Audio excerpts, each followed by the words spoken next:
Sam LeCure, we have reached the month of October, if you can believe that. Yep. All right, Well, October. I Can can't, you? but yeah. Well, I'm here to tell you that today we are in the month of October, just so you know. And you know what that means on the baseball schedule. So as we get this point right now where we're embarking on the postseason, but we have a full regular season in the rear view mirror. How do you feel about the state of the game? About I the think stars of the game, the I think teams of this game, the rules of this game as it stands now. I would think the one of the later season attendance records that they set, which was the second to last weekend of the season, non-playoff, non like just a weekend of September, had the largest attendance that's been drawn in 20, 30, maybe ever years. So I think that's a good indicator for me personally. I agree with those people who showed up to the ball game. I think there are more stars that are unique.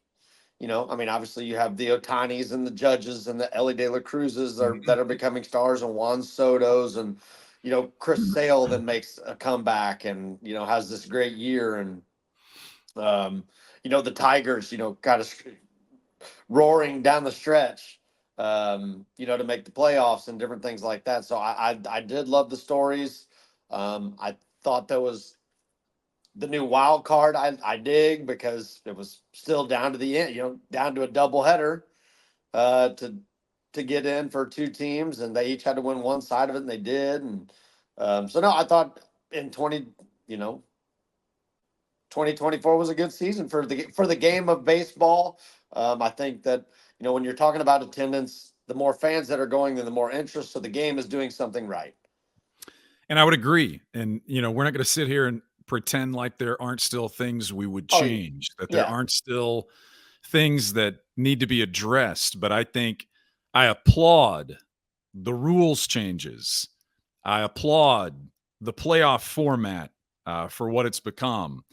I think all of those things have enhanced and this was the goal. This was the stated yeah. goal. Enhance the enjoyability, the marketability of the players and the game uh, at its highest level. And so I think that's good. But you brought up the doubleheader. And I think there was a sense, I think, when the rainouts happened and you thought, well, the Braves and the Mets may have to play these two games on the Monday following the regular season, one day before the playoffs. I think a lot of people thought, God, I hope that doesn't happen. But now that it's happened, it served, as it should have, as a play-in series and really an appetizer for postseason baseball, because those games and that singular Monday drama was fantastic. That Yeah. I mean, that is like, you see the difference, and you can see it. It's the baseball season is the 9 inning game, and the closer you're getting to the ninth inning, you see guys, the focus get up, them Yeah. grinding out these at bats. Every pitch means so much. Playoff baseball is every pitch is bottom nine, bases loaded, 2 outs, 3-2 count. I mean, all of them, and I think you see that yesterday, and just that anything can happen. That Atlanta's cruising along, 6-run eighth. Like, hadn't heard a peep out of that offense all day. 6-run eighth, 4-run response. Right. Francisco Lindor, right? It's like I've said with Ellie, when we go to L.A. or New York, that your best players have to shine brightest on the biggest stage. Yeah. So it's always fitting because your best players are the guys, and this is going to ring true. Your best players are the guys that can slow those major moments down. And Yeah. they can do that over the course of the regular season too. When the going gets tough, they have that, you know, they're able to slow their heartbeat. I mean, that those kind of cliches that we hear all the time. So yeah, that was really neat. Sucks for Arizona. They had a nice run, and they kind of came back from the depths. And Gino Suarez had another 30 and 100 type year, and which is cool for him. And yeah, so I mean, I think all that about baseball, like the parity of a lot of teams hanging together. There wasn't a 100-win team this year, which hasn't happened Yeah. in quite some time. There was the most losses ever in history this year by the Chicago White Sox. There was Right. managerial changes. There's interim managers flying all over the place, but um, I think that's because teams are looking for that little something. A lot of teams feel they're very close. and that little something to get him over the edge, Reds included. First time that both of last year's World Series teams failed to make the postseason the following year. Yeah. There's that. But when I was watching, when Lindor hit that home run, and I was watching him almost casually or stoically round the bases, I'm thinking about you, because, you know, we're in the day and age of flip the bat as high as you can, spike the bat. And Lindor, it was like he expected to hit it. He hit it. He jogged the bases, and then he celebrated when he got back. Yeah. But I thought about Love. Sam LeCure when he was doing that. So what a great way to set the table for the postseason is what I thought. No doubt about it. Thinking about that. Now, So and now it begins in earnest. Now it begins in earnest. But it also, the playoffs also begin, and I thought this was poetic almost, that Pete Rose passed away, but he got through another full baseball season before it happened. The day after the end of the regular season, obviously excluding the Braves Mets thing, Pete Rose passes away. A guy that we probably, if you'd been around him, you wondered, you know, he was almost too big to go away. He was almost too always the presence in the room. It was hard to think about him going away. But now that Pete is passed, there's so many levels of this conversation that we can have, and we're going to have them all. But I want to start with, you played for the Reds. And when you play for the Reds, especially during the time that you played for the Reds, there weren't just numbers and names and photographs around the ballpark of the greatest players, greatest living players of that franchise. Those guys were around. You saw Pete, you saw Johnny Bench, you saw Joe Morgan. They were around the team at different times through the year and through the years at Great American Ballpark.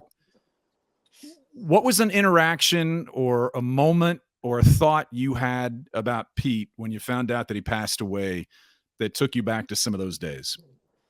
The first thing that I thought of was I was going to text my brother Dan, and so my first Pete memory, is where I went right back to. I was drafted in 2005. I was in Billings, Montana.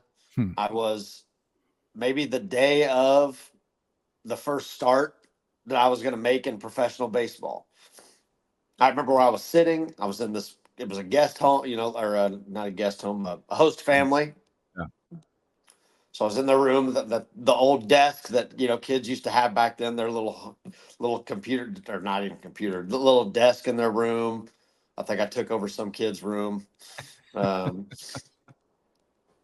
I get a call from Dan, and, I think I was kind of focusing or whatever it was, or something like that. So I didn't answer the call. I was like, number one, who knows? I was like, I can't leave my first start to come bail you out.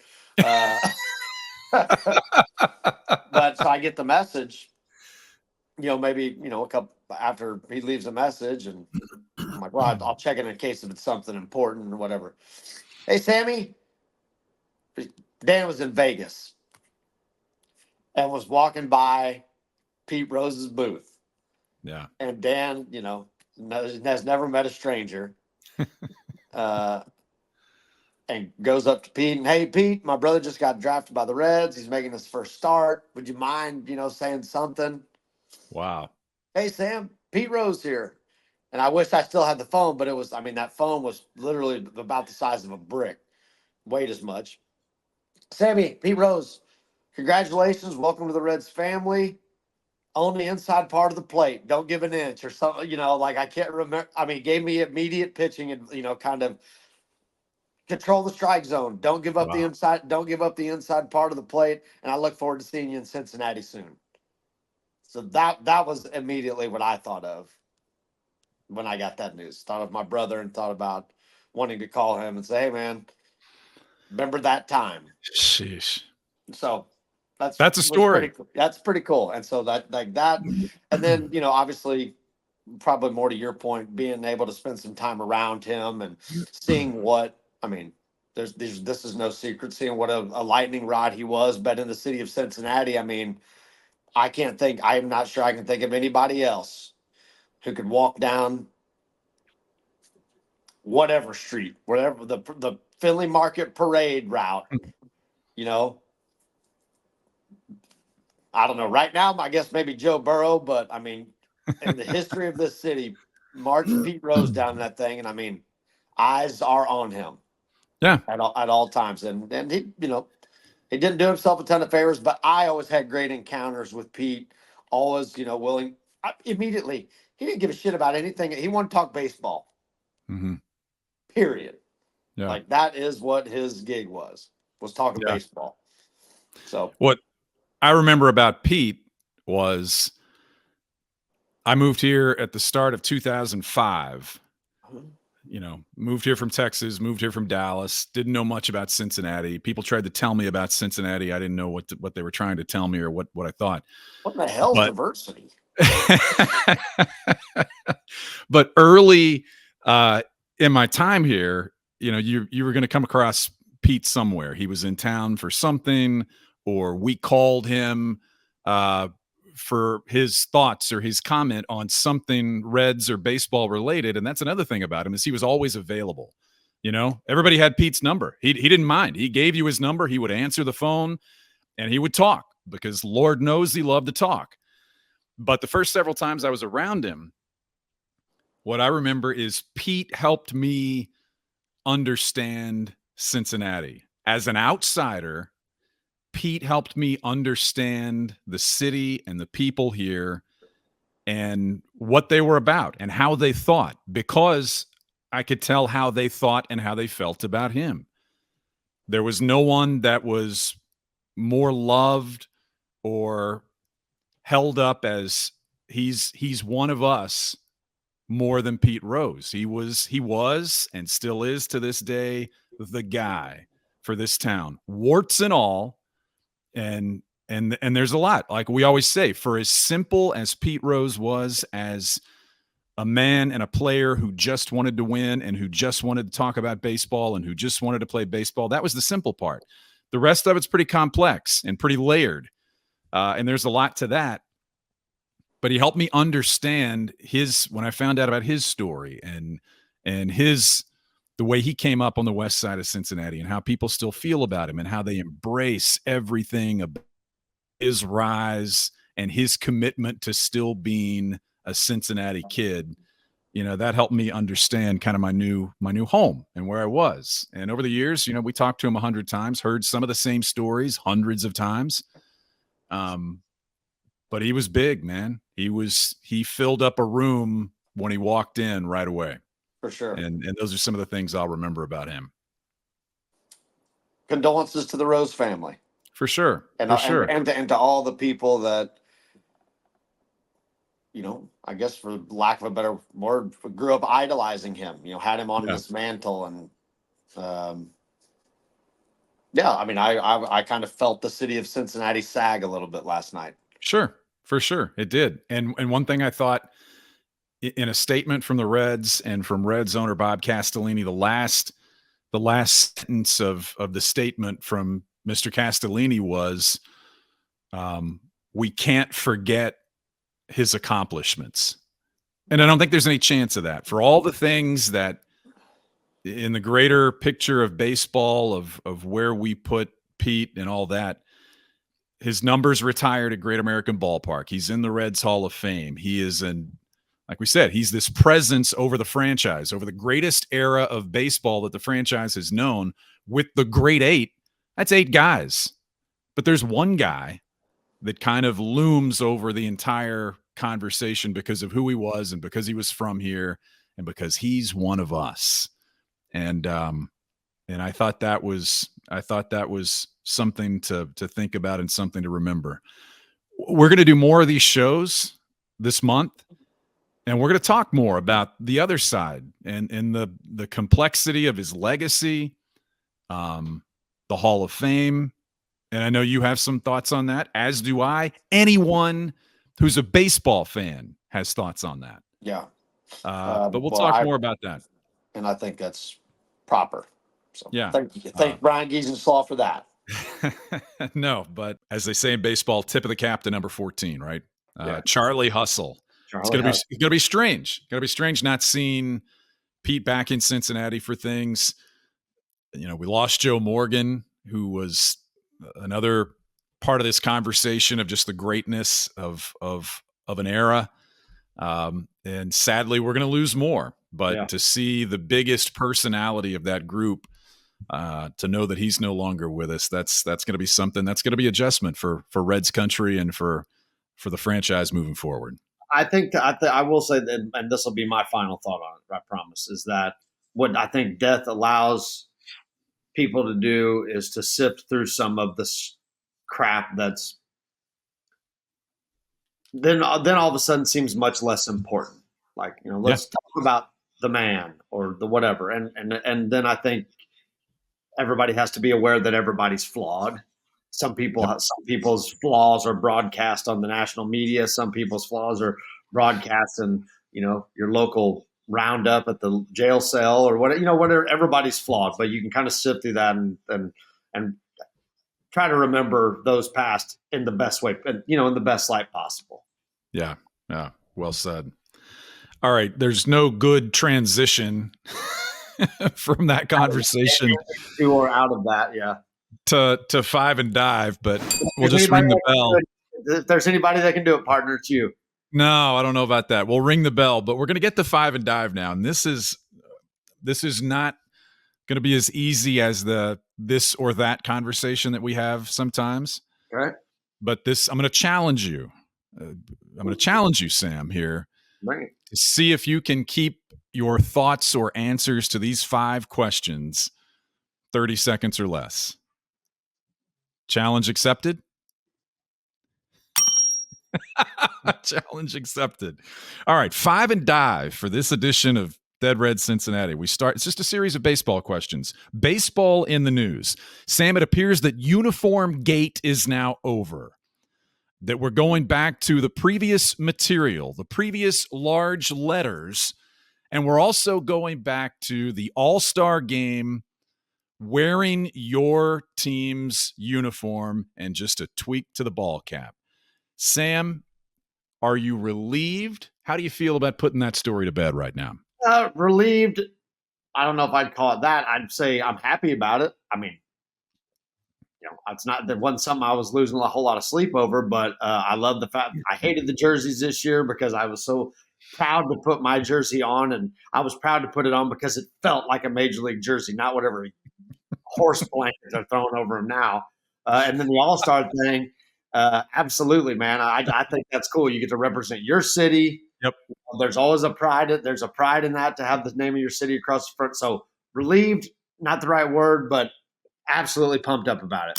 I love it. I love it. And take those all-star jerseys out of the hands of someone else creating them. It's perfect to see Albert Pujols in his Cardinals uniform at the All-Star game and Ryan Sandberg in his Cubs jersey. That's perfect. Yeah. You can't be better than that. All right, number 2. Speaking of jerseys, the list has come out of the most bought, the most popular jerseys for players in baseball this season. Top 3, Ohtani, Bryce Harper, and Aaron Judge. You okay with that? If you're a jersey buying fan, you good with that? Yeah. I mean, I don't think that. I mean, the 2 huge guys. I'm happy for Bryce Harper. I think that speaks to Philly. But I mean, Ohtani and Judge. Kind of how can you not? 99 is Judge and Yankee pinstripe, and Ohtani in his first year in LA, so it's been the first opportunity. But for Bryce, I think that's kind of the coolest story for me because I did not like Bryce Harper, the National. I do love Bryce Harper, the Philadelphia Philly. I do. I think that was a perfect marriage. I think it's working out for everybody. The dude shows up in crunch time, man. So I look forward to him having another big time postseason. But no, I'm on board with all those 3. I can't think of the other person I'd put in. What's that? I can't think of the third that I'd put in. I mean, maybe Juan Soto and the fact that he may not be in a Yankees jersey next year. Yeah. Yeah, no, that's good. I like all that. Ellie De La Cruz, by the way, 14th on that list. Yeah, 14th. I think LeCure was number 655,000, but That's close. it. But you know what? You're on that list, and I'm not. I don't care where you are. You're on that list. That's true. All right. Number 3, 37-year-old Buster Posey is now president of baseball operations for the San Francisco Giants. This is a little bit more subjective, obviously, but his entry into that position, so recently retired from the game. Any thoughts on that?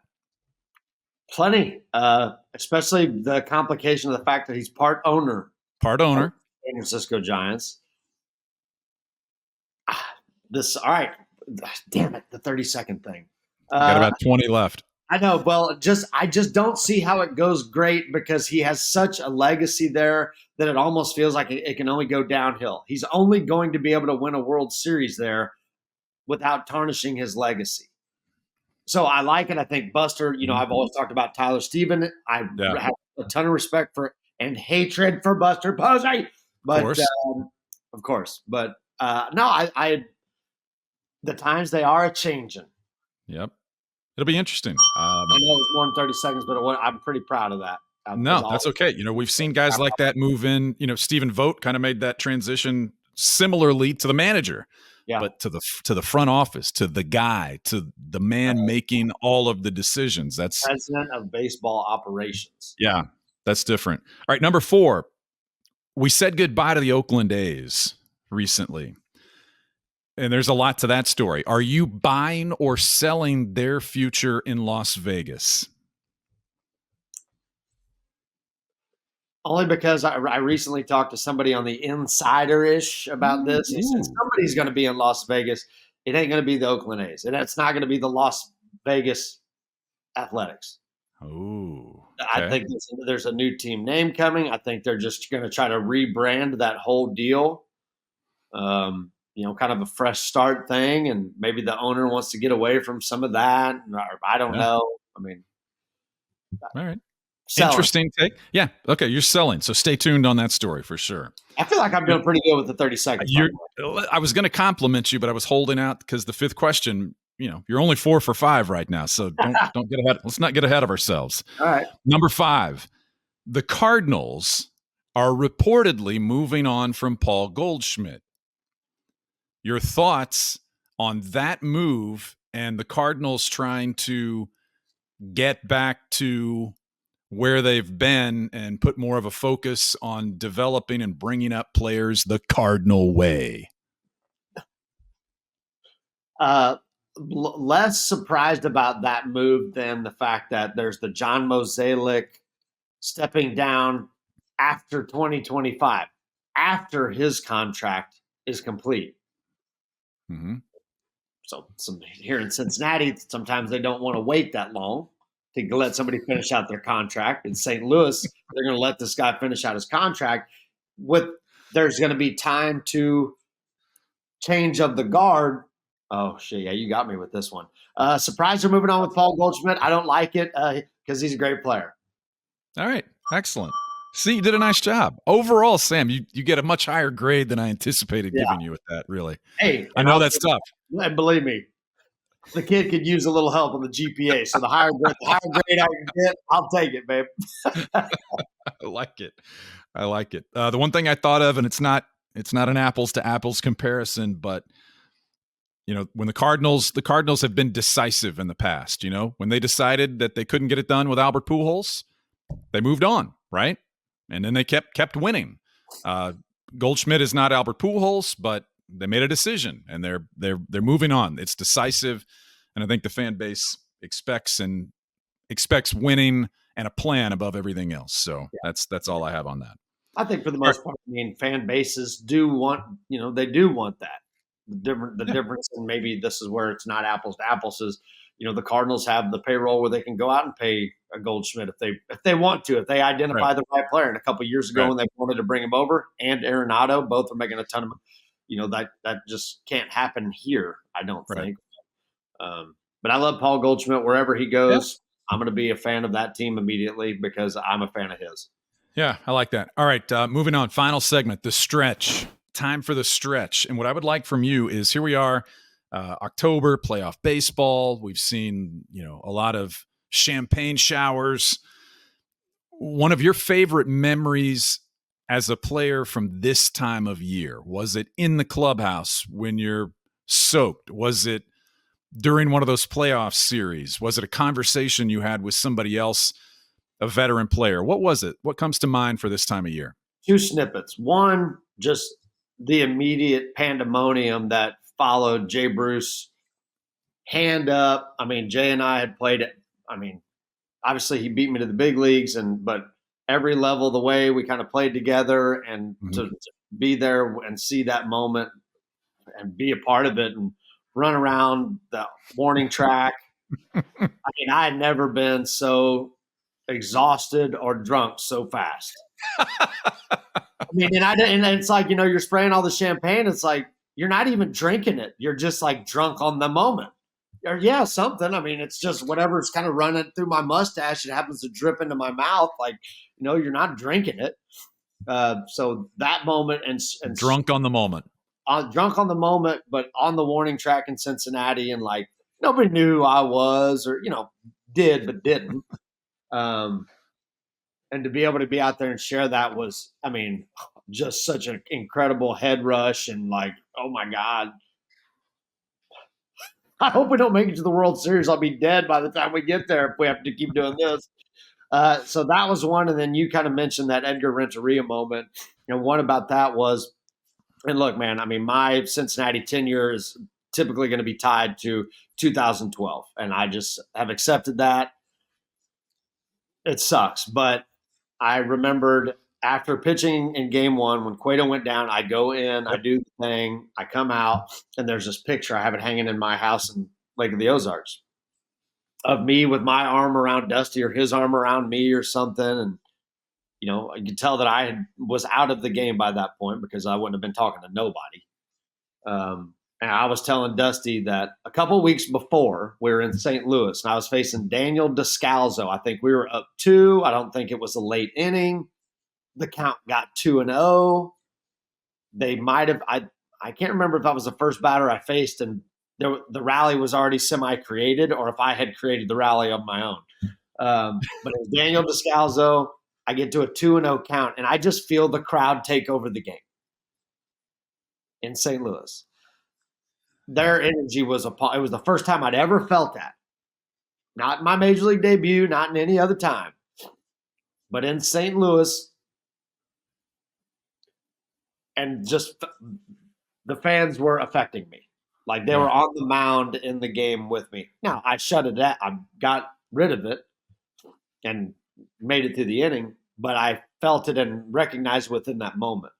So in 2012, that picture of me with our arms around each other is me talking to Dusty about, man, I think I don't know what would have happened tonight if I hadn't experienced that moment a couple weeks ago in St. Louis. I was like, because this is next level to that, but I at least had some experience going into it of how the crowd, I'm out there in the championships or whatever it is, San Francisco, warming up on the game mound of game one of my playoff career and a shitty situation, and I had all of them there with me, the San Francisco fans. So that's a thought. That's always a thought.